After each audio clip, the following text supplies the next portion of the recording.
This is VK6ARN, Newswest. We are a community organisation and we've been serving up the best amateur radio news in Australia since 1931.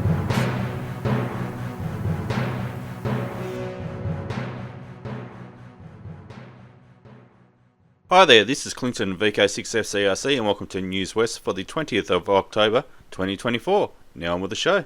Rob VK6 Lima Delta recently announced the date for the long-awaited Manjimup Ham Feast, which is on Monday the 18th of November. For those who haven't been before, the Manjimup Ham Feast is a pub lunch for radio enthusiasts and it's held at the Quinnanup Tavern, which is almost Manjimup, 1222 Wheatley Coast Road, Quinnanup. The food is great, drinks are cold and the company is excellent. And wives, partners, friends are also very welcome. The ham feast runs from 11:30am. And Rob says that the legendary ham feast raffle will also be held on the day, and there are some great prizes to be won. For those coming from Albany, Mount Barker, Katanning, Bunbury, Perth or most other places, Quinnanup can be reached in 2 to 3 hours travel time. And it's preferred if you could pre-order your meals to help the chef to have sufficient supplies on hand and to prepare and deliver the meals in a timely manner on the day. So Rob attached the Quinnanup Tavern's menu to an email that he sent to a stack of people, and it's also on the Southern Electronic Group website. And that website is hamradio.org.au. That was easy, hamradio.org.au. Meals can be selected on the day, but there are no guarantees if you haven't pre-ordered. There's a message there. And Dale, the owner of the Quinnanup Tavern, has said, if you'd like anything changed or some new options, I can do that. Please just let me know. So there's an open invitation. Here's an important point. Those people who are attending Ham Feast must email Rob with their meal choices and to confirm their attendance so that Rob can prepare a spreadsheet for the chef. And please have your orders back to Rob by 8am Monday the 11th of November at the latest. And the second important point is when you arrive on the Ham Feast day, the first thing you should do is go to the bar and let the staff know your call sign and name, and they'll take your money for your meals. The chef's aiming to serve meals between 12 and 1pm, but with upwards of 40 people expected. This equates to one meal cooked and served every 90 seconds, so please be patient. So reply and provide meal preferences to Rob directly by email or SMS text if you know his phone number. Save the date in your calendar, Monday the 18th of November 2024. The start time is around 11:30am. And Rob says he looks forward to seeing you all there, and I'm sure everybody who's a regular especially will look forward to seeing everybody at Ham Feast. It's a great day out. Rob's email is VK6 Lima Delta, VK6LD at sjr.com.au. So that's Sierra Juliet Romeo.com.au. VK6 Lima Delta, VK6LD at sjr.com.au. Hi, just a little note about VK6RRG and the WARG Technical and General Net. Having it run every Sunday morning on VK6RLM, that's 146.750 or Channel 3 in the old money. And it starts at 10:30am this morning. Of course, if you're listening in the evening, it's next week. On Tuesday afternoons and evenings, the 40 and 80 metre bands come alive with the sound of slow CW. Who would have thought that this ancient art, which some say was once such a dreaded part of the amateur licence test, would become so popular in these days of modern communications? The uncontrolled net is run in designated portions of the two bands to encourage new CW operators to have a go at slow CW in a safe and really friendly environment. Slow speed and lots of mistakes are par for the course. It's all about having a go, starting with a basic call sign and RST exchange, then over time getting better and better. The net also attracts its fair share of old-timers who enjoy helping others to have a go or to just enjoy the banter. The CQQRS net started in Western Australia 3 years ago and has been running every single Tuesday and has been unbelievably popular. The net runs from 3pm until about 7pm on 40 metres, then moves to 80 metres, and we've had up to 60 stations on air having a go, and who knows how many listeners are out there every Tuesday as well. So the CQ QRS net is on 40 metres between 0700 Zulu and 1100 Zulu, that is 3 p.m. until 7 p.m, and is held between 7020 and 7040 kHz. Then between 0900 Zulu and 1300 Zulu, which is 5 p.m. until 9 p.m, we're on between 3540 and 3570 kHz every Tuesday. There's no net control, so when you're ready to have a go, just find a quiet spot and start calling CQ-QRS at about 75% of the speed you can copy.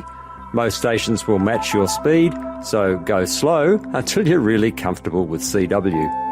So this might be just the opportunity you've been waiting for to have a go at transmitting on CW, or perhaps just to stop the contacts rusting up on your key. Doesn't matter whether you're brand new to the code, or if you're an old-timer who would like to have a bit of fun and help encourage new operators by having simple, safe QSOs at their speed. We'd love to have you join in. Too much switch mode power supply hash on 80 metres? This might be the incentive to do something about it. With a cheap noise canceller costing less than $100, 80 metres could be easier than you think. So again, the net starts at 3 p.m. every Tuesday above the DX segment on 40 metres between 7020 and 7040. Then, after 7 p.m, moves to 80 metres between 3540 and 3570 kHz. There are usually stations in the west, east and in between listening out for your CQ-QRS call. For more information and to receive our free weekly CQ-QRS RagTune newsletter, contact me, Mark, VK6QI, via the email on qrz.com, or you can use our address cqqrsnet@gmail.com. That is cqqrsnet@gmail.com, and I'll be pleased to have a chat. Parg News. Last Saturday, the 12th of October, was the 65th anniversary of the SES Association. The Peel Amateur Radio Group was there with the Mobile Communications Unit. The call sign was VK6SES. Parg was part of the Mandurah SES unit display. The Parg Mobile Communications Unit was activated with HF, WinLink, UHF and VHF linked back to VK6RMH. Parg also had its DFS Warren radio activated. The Parg Mobile Communications Unit has the DFS call sign. Around 20% of Parg members are also members of the Mandurah SES. The Honourable Stephen Dawson, the State Government Minister for Emergency Services, met Parg members and inspected the Parg Mobile Communications Unit, saw its capabilities firsthand. Then the Commissioner of DFS, Darren Clem, also visited and met Parg members. He was particularly interested in the relationship between Mandurah SES and Parg. This weekend, Parg is again running communications for Jota at the Rockingham Scout Hall. This has occurred every year for decades. Peter Bassett, Scarf, VK6 PBS, 04 327 180 026 or 08 95 35 2 358. President and Secretary, Peel Amateur Radio Group. VK6 ARG, VK6 COM, VK6 RMH, VK6 SES. Email Parg Secretary via email parg.secretary@gmail.com or visit the website www.parg.org.au.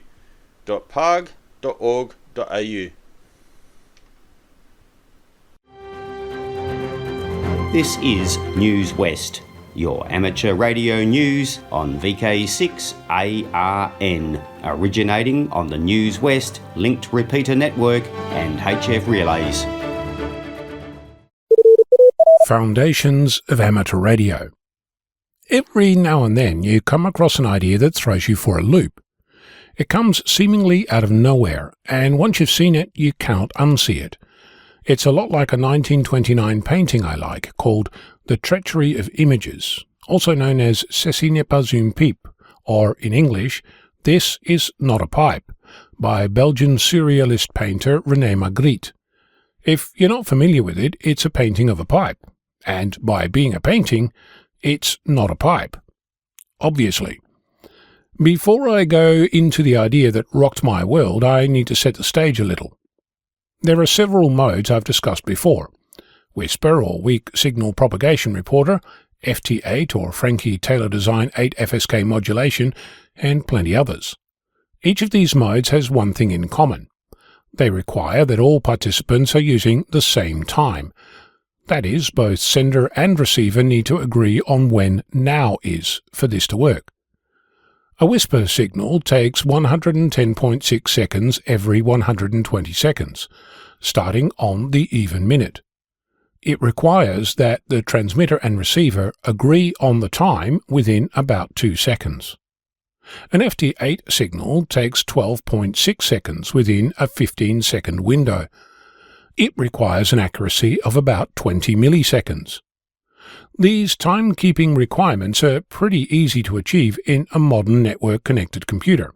You turn on a thing called NTP or Network Time Protocol, point it at an appropriate clock, and off you go. If you're not connected to the internet, then things get squirrely pretty quickly. You could buy yourself a GPS, set up a link between the GPS and your computer, run some software, and use the GPS clock to synchronize time on your computer. Of course, this requires a GPS, serial cable, software, configuration, battery power to keep the GPS running, and probably a couple of other things. I've never done this, but given what I'm about to share, I don't think I ever will. What if you used a whisper or an FT8 signal from someone else to synchronize your clock? If you've ever launched WSJTX, you'll have seen a column marked DT. That's Delta Time, or the difference in time between the clock on your computer and that of the transmitter. If you could read the difference and use it to adjust your clock, you'd be in business. Charles November Kilo 8 Oscar pointed me to a GitHub gist with a single little Python script written by Peter, Kilo 6 Papa Lima India. It updates the clock on your computer using the Delta Time from WSJTX. I'd point you at the script from here, but 3 alpha 730575 and 24 more characters, and that's just one element of the URL, doesn't run quite off the tongue. So I've cloned it into my VK6 FLAB GitHub repository where it's called WSJT TimeSync. I added Peter's description to the README file, but I can take no credit for the effort or the idea. That's all Peter. So, synchronize your clock using the signal that you're trying to decode. Seems pretty obvious now, but that was a brand new notion for me. Of course, now I'm excited and wondering where else I might use this. Let me know if there's more to this that tickles your fancy. Also, just because I know Charles will poke my eye out with a Morse key if I don't mention this, you could use this script on your next POTA, Parks on the Air, or WWFF, Worldwide Flora and Fauna Activation, or anywhere else you go portable to make some noise. I know, right? Charles, using FT8 instead of Morse code. What's next? The end of the hobby? I'll tell you a secret. From time to time, he even uses his voice. I'm Ono, Victor Kilo 6 Foxtrot Lima Alpha Bravo. Just a reminder that the Radio Amateur Society of Australia's QTC magazine was published last weekend, and you can download your free copy from vkradioamateurs.org. And while you're there, have a look at some of the other resources that are available, also free from RASA. Another interesting one is at VK Rigs, so there's a very good explanation and an up-to-date explanation of the regulations applying to amateur radio in Australia. There's a very excellent quality foundation level study guide, and version 2 is now released and available to download, and again that's free.